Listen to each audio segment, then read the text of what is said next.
Do you sometimes have difficulty dealing with failure? We all do! Let's go over some ways to deal with failure. Stay tuned.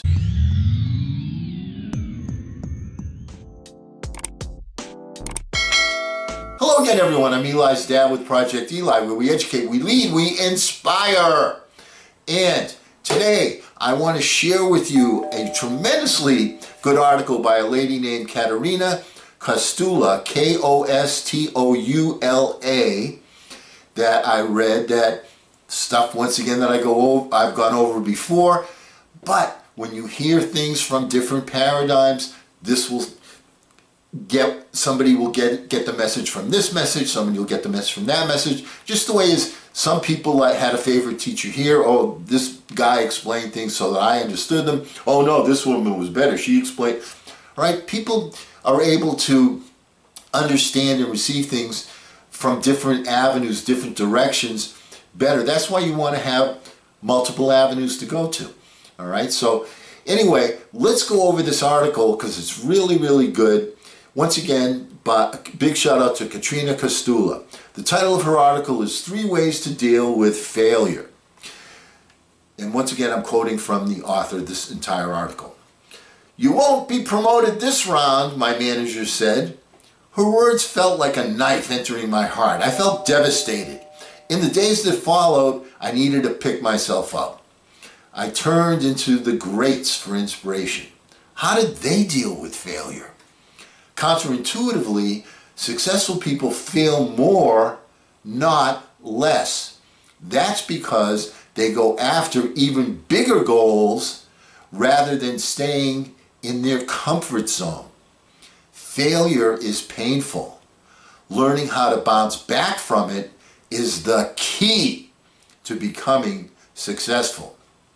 Here are 3 ways that have worked for the greats and for me. First, do not let rejection get to you. In life, people will always have an opinion about you and your work. Sometimes it'll be negative. It's just an opinion. It could be right or wrong. When people with negative views hold positions of power or authority, they can withhold rewards you want, such as jobs, promotions, or awards.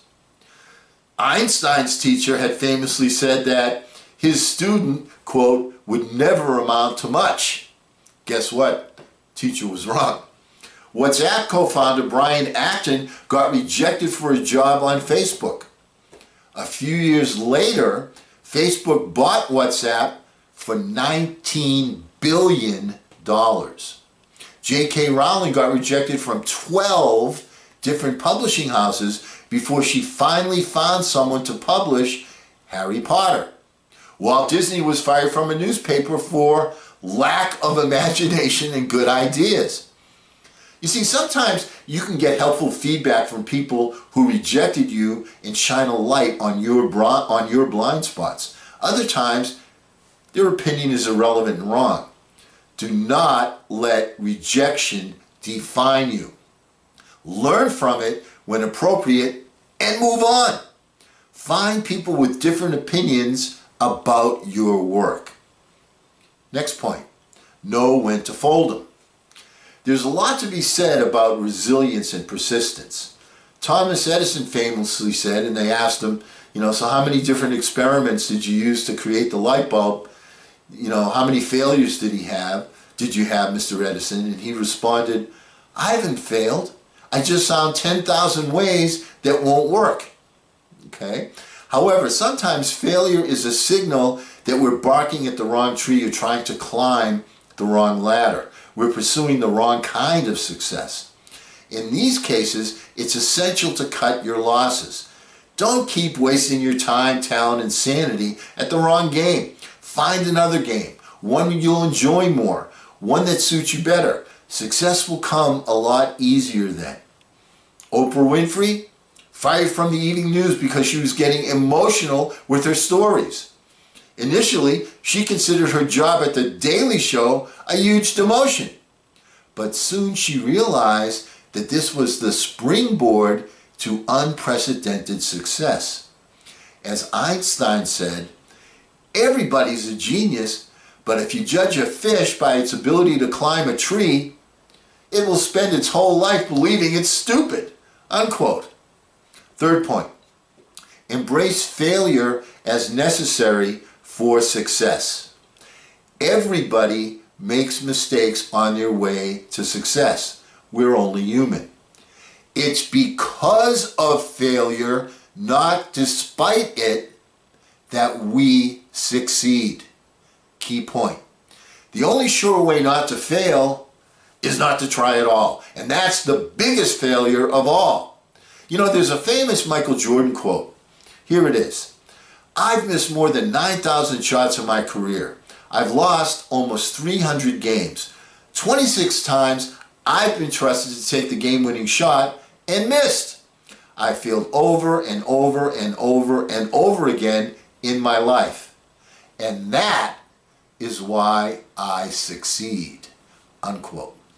If the greatest basketball player in history attributes his success to his failures, who are we to argue? Take risks, fail, learn, try again. Here are some final thoughts. You can disregard failure, change course, or embrace it. The important thing is not to lose faith in yourself. You are too unique, and it would be too much of a loss to the world if you did. After failing to get promoted, I realized that I needed to change careers. I was a born entrepreneur and I felt stifled in a corporate environment. In hindsight, that failure was one of the best things that ever happened to me. My happiness as an entrepreneur does not compare to that I had as an employee. So pick yourself up after a failure with compassion. Maybe you need some time to nurture your wounds. When you're ready, get back on your path. Do not settle. Let go of fear. Dream big. Do something extraordinary. Quote from Robert F. Kennedy. Only those who dare to fail greatly can achieve greatly. Unquote. So you got to try big to get big, and you're going to fail along the way. Now, you know, when I stop and reflect upon this article, once again, huge shout out, great article. When I reflect on this article, one of the things I'm grateful for is having been a salesperson. Why? Because as a salesperson, you get rejected more than you can even dream about. And you learn to accept it. It's part of the game. That's what makes someone a good salesperson. You can't keep looking in your rearview mirror and saying, I failed, I failed, I failed, I failed. You got to say, I'm looking forward, I'm moving forward, so that didn't work, next. Or let me put it to you a different way. Understand that rejection is feedback from the infinite mind telling you, hey, you got a great idea, but you're moving in the wrong direction. So stop wasting your time with this direction and find a different paradigm in which to solve your challenge. Remember, failure is feedback. The people that are successful in the 5% group don't get devastated by failure. They look at it as feedback and find a new and different starting line. Until we get together next time, don't ration the passion, fashion the passion. I'm Eli's dad.